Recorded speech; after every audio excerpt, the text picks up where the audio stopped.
Liberal لوگ ہیں وہ اللہ کی نعمتوں کو زیادہ انجوائے کرتے ہیں، کیونکہ وہ تو حلال اور حرام کا فرق بھی نہیں کرتے نا.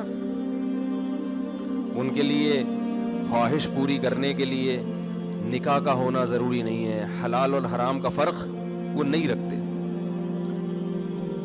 لیکن قرآن میں اللہ کیا فرماتے ہیں؟ فَوَيْلٌ لِّلْقَاسِيَةِ قُلُوبُهُمْ، تباہی ہے ان لوگوں کے لیے جن کے دل سخت ہو چکے ہیں.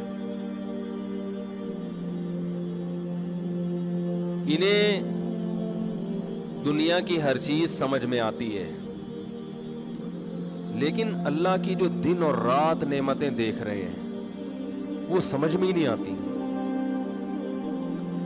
بارش جب برستی ہے تو کیسی اللہ کی رحمت کہ اللہ انسانوں کو زندہ رکھنے کا انتظام کر رہا ہے.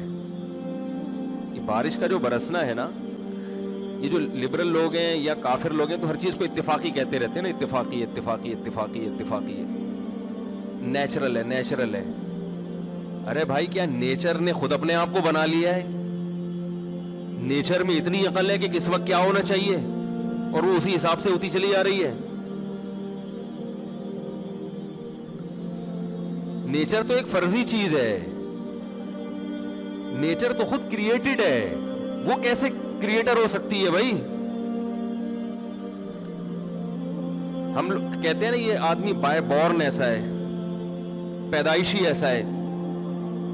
کیا مطلب؟ اسی فطرت پہ اس کو پیدا کیا گیا ہے، تو یہ بھی پیدا اور اس کی جو فطرت ہے وہ بھی پیدا شدہ ہے.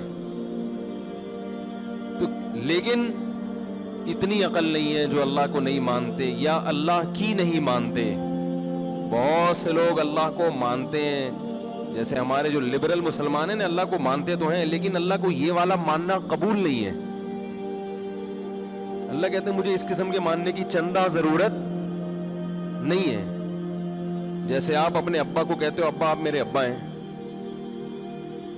لیکن ابا کہتے ہیں بیٹا آئی ڈی کارڈ میں میرا نام ڈال لو ولدیت میں، آپ اس کے لیے بھی تیار نہیں ہوتے. ابا کسی کام کا آپ کو کہتے ہیں، آپ اس کے لیے تیار نہیں ہوتے. ہاں، ابا سے پیسے لینے کے لیے آپ آ جاتے ہیں.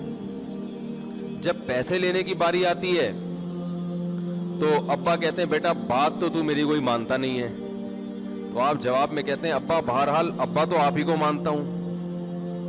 تو ابا کہیں گے مجھے ایسے ابا ماننے کی چندہ ضرورت نہیں ہے، جو تمہارے مفاد میں جا رہا ہو اور جب تمہارے مفاد پہ ضرورت پڑتی ہو تو میں ابا نہیں ہوں. اللہ تعالیٰ کے جو نیک بندے ہیں جب آسمان سے پانی برستا ہے وہ انجوائے بھی کرتے ہیں، لیکن ان کے دل میں اللہ کی محبت کے جذبات پیدا ہوتے ہیں کہ ہمارا رب ہے جو ہماری ضرورتوں کو جانتا ہے اور ہمارے زندہ رکھنے کا انتظام کر رہا ہے. ہماری ملوں میں پہیے گھومتے رہیں گے اور ہماری روزی روٹی چلتی رہے گی. اور جو اللہ کے منکر ہیں، چاہے صراحتاً انکار کرتے ہوں یا اپنے عمل سے انکار کرتے ہوں، وہ اللہ کی نعمتوں سے لطف اندوز ہوتے ہیں مگر اللہ کی نافرمانی چھوڑنے کے لیے تیار نہیں ہوتے. وہ نہ وہ ملکی سطح پہ اللہ کے قانون کو نافذ کریں گے، نہ وہ انفرادی سطح پہ.